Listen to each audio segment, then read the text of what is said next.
이렇게 되는 경우는 100만 원 이하로도 충분히 가능하고 받으신 게 한 450만 원이기 때문에 충분히 소액으로도 가능하다. 지분 물건 같은 경우는 전세가 12억 13억 굳이 내 돈 안 들이고 전세를 받아서 12억 13을 받아서 매도 자금으로 주게 된다면 못해도 한 20억은 수익을 낼 수 있는 부분이죠. 법무사님 안녕하십니까? 네, 안녕하세요. 강남역에서 법무사 사무실을 하고 있는 이범주 법무사입니다. 오늘 주제는 또 새해지 않습니까? 새해를 맞이해서 법무사님께 배웠던 수강생분들 어떻게 성과를 내셨는지 한번 조금 정리를 해보면 좋을 것 같다. 물론 모든 물건을 다 보여드리면 좋지만 선별해서 그 중에 배워가시면 좋을 것 같아서 빠르게 가볼까요?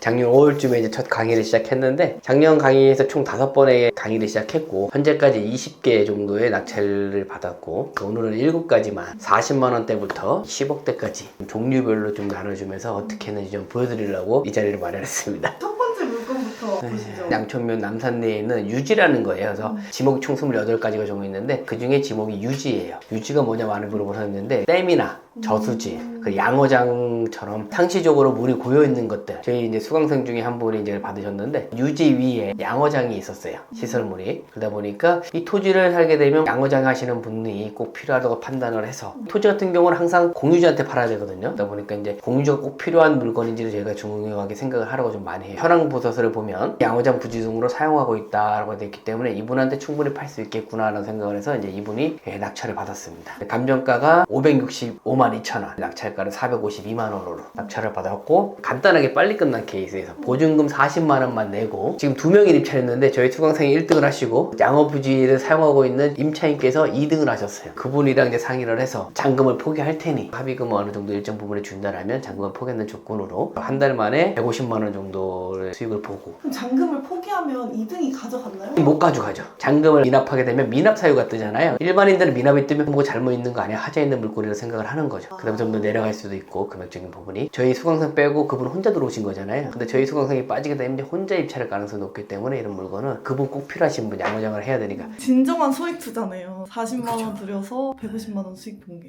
이렇게 되는 경우는 100만 원 이하로도 충분히 가능하고 받으신 게 한 450만 원이기 때문에 충분히 소액으로도 가능하다. 지분 물건 같은 경우는 주택수에 안 들어가고 네. 그리고 여러 개를 더 할 수 있겠네요. 주택이 많으신 분들은 이렇게 이제 소액으로도 가능하다는 거 좀 한번 보여드리고 싶었어요. 좋습니다. 그럼 두 번째 물건도 바로 보겠습니다. 보통 저희는 토지는 공매 쪽으로 많이 보는 편이에요. 공매가 많이 나오다 보니까 이 물건도 이제 공매 물건인데요. 임야인데 이 임야까지 접근할 수 있게끔 도로가 좀 있어서 괜찮다 판단했고 남들이 봤을 때는 사실은 임야인데 지목은 답이에요. 답. 그래서 농지증이 좀 필요하거든요. 요즘에 좀 LH 사건 터지고 나서 농지증 발급이 잘 안 되는 거 아니라 걱정하시는 분들 많은데 잘 돼요. 화성이라든지 평택이라든지 용인 이쪽 임야에 대한 부분만 농지증을 좀 까다롭게 발급하는데 그 위의 농지는 그래도 아직까지는 예전이랑 비교했을 때 그렇게 까다롭진 않다. 이런 부분을 공략하시는 부분도 자기만의 노하우가 될 수도 있거든요. 감정가가 686만 4천 원인데 이분이 상당히 높게 받으셨어요. 485만 원, 71%. 보통 30~40%까지 들어가는 폰인데 시작하는 단계다 보니까 자신감이 있으시면 금액은 상관없다고 얘기를 하셨어요. 그래서 6월 달에 요 공매로 요거를 낙찰 받아서 소송을 통해서 법원에다가 청구를 했고 서로 합의할 마음이 있다고 해서 조정이라는 절차가 있거든요. 600만 원에 서로 합의를 봐서 600만 원에 매도를 한 사례예요. 공유자에게 판 사례인 맞습니다. 건가요? 공유자한테. 사실은 받는 것도 중요하지만 받고 났을 때 조정이라든지 변론 갔을 때 피드백이 가장 중요하거든요. 방법이 다 다르기 때문에 그런 부분을 했을 때 이제 전화를 주시면 제가 거기서 피드백 해주려고 한 달에 한 번씩 정기적인 오프라인도 갖는 거고 이렇게 진행하고 있습니다. 취득세나 양도세는 내셨겠네요. 취득세는 냈고 다만 양도세는 안 냈어요. 등기부 등본을 보시면 알겠지만 이분이 6월 18일날 공매를 받아서 잔금을 내고 12월 18일날 공유자한테 파셨어요. 이분이 686만 4천 원짜리를 485만 원에 받아서 600만 원을 팔았기 때문에 120만 원의 수익을 받는데 양도세 내고 남는 거 없잖아 이렇게 하는데 기본 공제 인적 공제가 있어요. 1년에 250만 원이라는 기본 인적 공제가 있기 때문에 소액이기 때문에 양도세가 없는 거죠. 와 그것도 몰랐어요 저는. 아 그래요? 네. 1년에 250만 원 한도에서 되기 때문에 이렇게 소액으로 수익 보는 거는 250까지는 수익이 될 수도 있다. 또 하나 팁을 드리자면 250만 원 인적 공제에서 벗어난다면 들어가실 때부터 2명이서 같이 들어가시면 돼요. 500만 원 수익을 봐도 250, 200 그만큼 수익금이 나눠지니까 역시 많이 알수록 남는 게 다르다니까. 세금은 확실히 알아야 돼. 조금 더 낮게 받았더라면 어땠을까라는 생각이 들지만 한번 빨리 돌리고 싶다는 생각을 했기 때문에 이렇게 해서 좀 수익을 낸 사례입니다. 또 세 번째 물건 바로 보겠습니다. 세 번째 물건이랑 네 번째 물건이랑 뭐 동일한 물건이라고 보시면 되는데 이것도 공매고 답입니다. 다 입찰할 때 보면 공유자 꼭 지키고 싶은 물건을 가지고 들어가라 얘기하거든요. 그러니까 공유자 지키고 싶은 물건 같은 경우는 좀 정해져 있잖아요. 공유자가 그 땅을 토지로 해서 이용한다든지 요 같은 경우도 그 위에 벼농사를 이제 짓고 있는 거죠. 그런 부분은 충분히 공유자가 살 수도 있는 상황이 오고 충주 앙성 온천역 반경 500m 내에거든요. 스마트 시티를 설계를 한다. KTX라는 SRT도 2027년에 개통을 중심으로 추진하고 있고 지역 인근에 35만 평 부지를 충주시에서 국가미래전략사업단 스마트 시티 도입을 추진하고 있는 중이라서 충분히 앙성역 근처로 반경 5km 내, 3km 내에서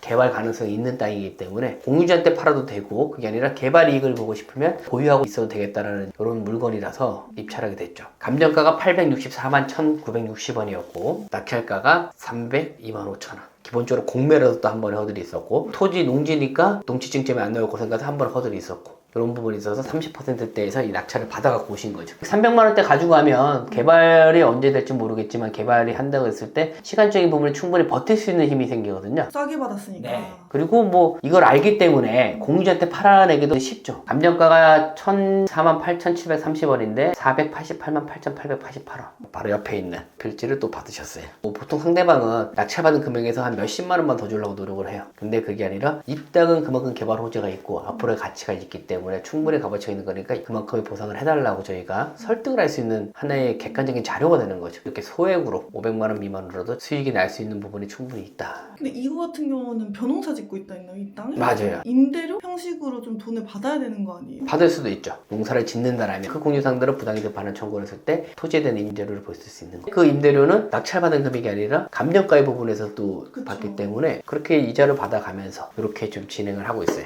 다음 물건 또 같이 한번 볼까요? 지금까지는 이제 500만 원 정도 이하로 봤는데 이제 이번엔 좀 넓혀야 돼요. 700만 원대에서. 그래서 서울시 구로동에 있는 토지가 대지가 나왔는데 지분만 감정가가 824만 5천 원인데 이분이 어마어마하게 90%를 써서 742만 1천 원 90%의 낙찰을 받아왔어요. 어마어마하게 썼다 해서 다 이유가 있겠죠. 수도권에 있는 토지를 봤을 때는 항상 봐야 될 게 개발 계획이 있느냐 많이 보거든요. 그래서 아시를 찾아보니까 모아타운 4차 대상지로 선정이 돼서 여기 안에 있는 토지예요. 개발 가능성이 있는 거죠. 저랑 잘 피드백을 통해서 나머지 지분까지도 저렴하게끔 다 가지고자 하는 전략을 지금 구상할 생각이에요. 다 가져와서 하나의 내 물건을 만든 다음에 나중에 입주권을 받을 수 있는 조합원으로서 행사를 하겠다라는 생각을 갖고 있는 거죠. 아니 모아타운 얘기들을 많이 하는데 모아타운 도대체 뭐예요? 크게 두 가지로 그냥 생각하시면 돼요. 재개발과 재건축 안에 있는 하나의 이름인 거다. 면적이 크면 뉴타운이라 불러지는 거고 그보다 작으면 재개발 나오죠. 그보다 더 작아지면 소규모 가로 정비주택, 더 작으면 모아타운이라 얘기를 하는 거예요. 뉴타운처럼 면적이 크면 속도는 늦을까요 빠를까요? 느리죠. 다만 다 되고 나면 어떨 것 같아요?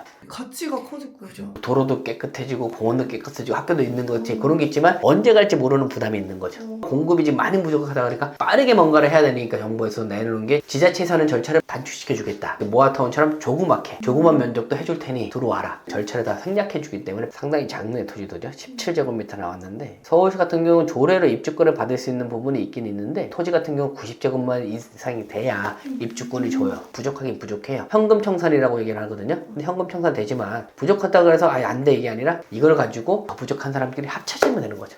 같은 개발한 사람들끼리 그런 방법을 또 쓸 것 같아요. 6번째 물건도 보면 좋을 것 같습니다. 울산에 있는 아파트입니다. 2분의 1씩 나온 거고 부부로 소유로 있다가 남편분께 나온 건데 저희 수강생께서 감정가 9,500짜리를 7,276만 원에 하나를 받아서 2개, 3개 경매받은 효과를 내야 되기 때문에 집중을 하자고 얘기를 해서 상대방의 지분까지도 사올 수 있는 전략을 구상을 해서 9,500짜리를 2분의 1을 7,276만 원에 받아왔거든요. 8월 16일 날 낙찰 받았는데 그로부터 2개월 반 만에 나머지 2분의 1도 저희가 매수를 해왔어요. 근데 얼마나 매수했을 것 같아요? 낙찰가보다 더 받으려고 할 것 같아요. 낙찰가보다 더 1,000만 원 싸게 6,300만 원에 2분의 1을 사갖고 왔어요. 첫 번째 거는 9,500짜리를 7,276만 원인가 받아오고 그로부터 2달 반 만에 협의를 통해서 나머지 부분까지 6,300만 원에 매수를 해갖고 와서 또 6,300이 자기 돈이 들어갔냐? 하나도 안 들어갔어요. 지분 하나만 있으면 대출이 안 나오는데 이분은 3개월 안에 2분의 1을 매수해왔기 때문에 나머지 2분의 1에 대한 부분을 대출이 가능해요. 명도까지 다 끝내고 지금 매도하려고 부동산 본인 내놓은 상황. 지금 얼마에 내놓으셨는데? 1억 8천만 원? 지금 얼마에 받았다 그랬죠?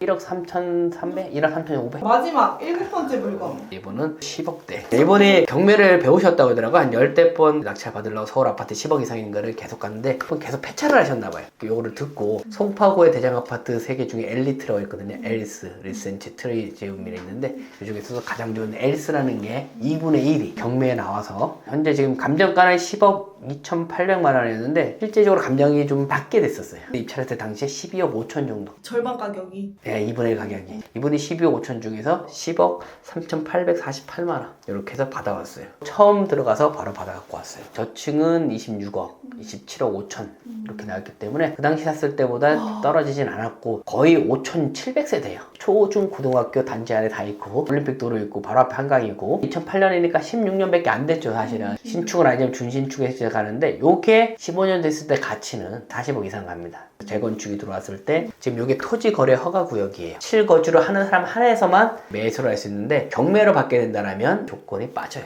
내용 증명을 보냈는데 바로 공작께서 내 물건 사가라. 시세보다 1억 싸게 줘서 11억에 사가라고 얘기를 했는데 그렇게 또 받아보면 일반 매수가 되면 실거주를 해야 되잖아요. 그런 것도 있고 저희가 좀 더 저렴하게끔 매수를 하기 위해서 좀 기다리고 있는 중이에요. 공유적 우선 매수권이 있잖아요. 전세가 12억 13억 굳이 내 돈 안 들이고 전세를 받아서 12억 13을 받아서 매수 자금으로 주게 된다면 본인이 들어갔던 거에서 한 2억 정도라도 해소하게 되죠. 재건축이 이수가 나왔을 때는 45, 50억을 갈 수 있는 거라서 못해도 한 20억은 수익을 낼 수 있는 부분인 거죠. 저희 동수는 거의 뭐 하나 나와 있네요. 하나 딱 27억 3천만 원. 사고 팔아 봐야 이런 물건 하나 쭉 조용히 갖고 있는 게 더 수익이 많이 날 수도 있어요. 2024년도에 대한 부분에 이제 결산보고 아닌 결산보고를 하게 됐는데 안전하게끔 수익 낸 물건도 있고 우량 물건도 갖고 있기 때문에 1년 동안 했을 때 나름대로 잘 해오지 않았나 생각됩니다. 매달 또 강의 끝났는데도 매달 스터디 하시고 투자 성과가 나올 때까지 또 같이 봐주시니까 수강생분들이 좀 약간 빽이 있는 느낌? 소송 같은 것도 같이 봐주시고 하니까 경험 있던 사람하고 계속 피드백이 돼야 되거든요. 한 달에 한 번씩 꼬박꼬박 정기적인 오프라인을 통해서 계속 이어가면서 계속 인연을 좀 맺고 있는 중입니다. 24년 너무 고생 많으셨고 또 25년에도 많은 수강생분들께 도움 주셨으면 좋겠습니다. 네, 25년에도 열심히 달려서 꼭 좋은 성과가 있게끔. 좋습니다. 고생 많으셨습니다. 네, 고생하셨습니다. 네.